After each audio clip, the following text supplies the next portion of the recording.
Hello, I'm Neil McGagan, President of the New Jersey affiliate of the Objectivist Party. Recently, healthcare has been put into the national spotlight, and people who are calling for its nationalization have been given microphones. We at the Objectivist Party of New Jersey have drafted a declaration against socialized medicine. We, the Objectivist Party of New Jersey, believe that the proposed nationalization of the healthcare industry by the current presidential administration and the current legislation passed by Congress are an infringement on the only sacred and existing moral right, a man's right to his own life. The current debate over reforming healthcare has been conducted under the destructive pretext that the products earned by an individual's own efforts exist only at the whim of a society. The Congress has proclaimed free healthcare as the most enlightened form of legislation, a national emergency, and a matter of life and death. The Objectivist Party categorizes Obamacare as a modern-day take on an ancient idea, cannibalism. Nationalized healthcare is nothing less than the government devouring your bank account. It will mean that a large portion of someone's hard-earned paycheck, possibly yours, will go to finance an alcoholic vagabond's kidney transplant. Healthcare, like every other service, is a commodity, something to be earned by effort, or traded for in a consensual manner with a doctor or a pharmacist.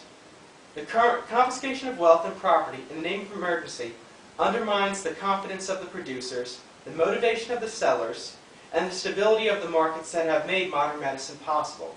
The original purpose of government was to protect people from force and fraud. Socialized medicine will transform government from the protector to the pilferer under the duplicity of social justice. Justice, freedom, and the right to exercise individual choice cannot survive in a nationalized healthcare system. Throughout history, the most vehement haters of money were not the muckruckers, the peons, or the poets, but tyrants. Statists always understood the meaning of money, individual power. The holder of a checkbook is the holder of a means to peacefully motivate his fellow man, and to entice him for goods and service on consensual terms.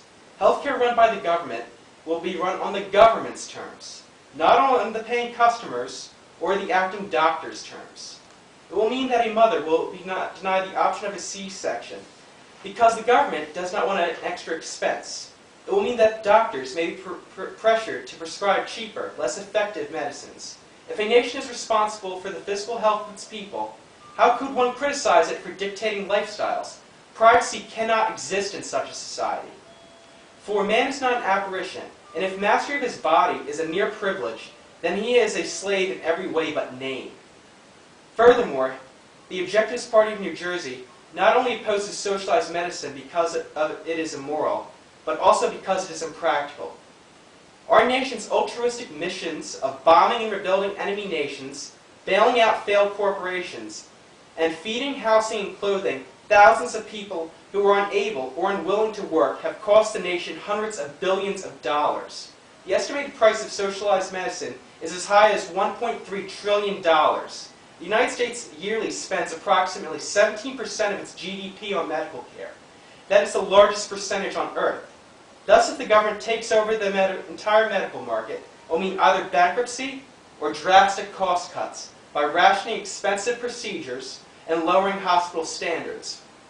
The latter option is what has happened in many European countries, where smooth hospital bureaucrats intentionally put patients on long waiting lists for chemotherapy, ensuring that they will never receive any of the costly treatment.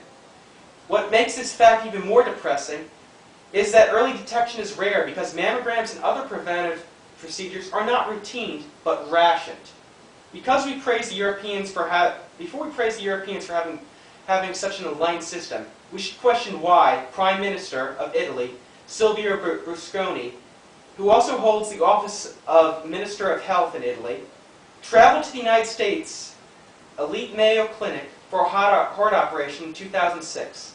The Prime Minister is very aware of Italy's healthcare system because he is in charge of it.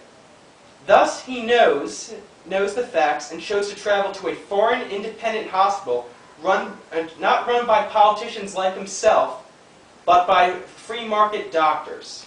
Before we rush to put the government in charge of every single American hospital, we should stop and remember a government-run hospital in Washington, the Walter Reed Medical Institute. The OPNJ does acknowledge that the current healthcare system is in need of dire reform. However, healthcare reform lies not in the state or government intervention, but in the free market and its innovative ability. The following are solutions that we propose. Remove restrictions on purchasing healthcare insurance across state lines. The reason why insurance is often overpriced is because of the frivolous things that laws of certain states require healthcare insurance to cover, such as sex changes, in vitro fertilization, and other expensive treatments. Most people just want enough insurance to ensure that they will be taken care of if they're run over by a bus or suffer a heart attack. Do not force incumbent insurance companies to cover doctor's visits. Car insurance does not cover minor things like oil changes and windshield wiper replacement. This is because an oil change would inflate in price and would become unaffordable for most people. Likewise, doctor visits and other simple consultations where no medical treatment is prescribed are expensive because healthcare insurance is required to cover them. If this were not the case, then doctors would have to entice patients to come to their offices by offering better prices and services than their competitors. We should encourage more hospitals to become for-profit. Get rid of laws and taxes that must force hospitals to declare themselves to be non-profit. Medicine needs to be treated like a commodity, and hospitals should be run like businesses, because capitalism is the most efficient way of distributing limited resources. In India, free market hospitals are run by doctors who receive the same education as American doctors, but conduct heart surgeries and births within set advertised prices that are affordable for the average impoverished Indian citizen.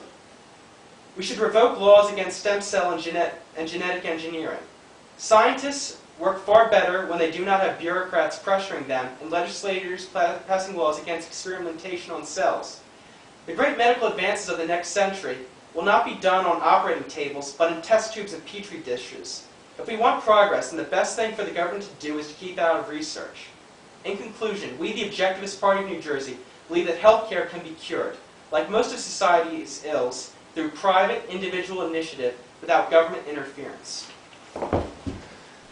Okay, that was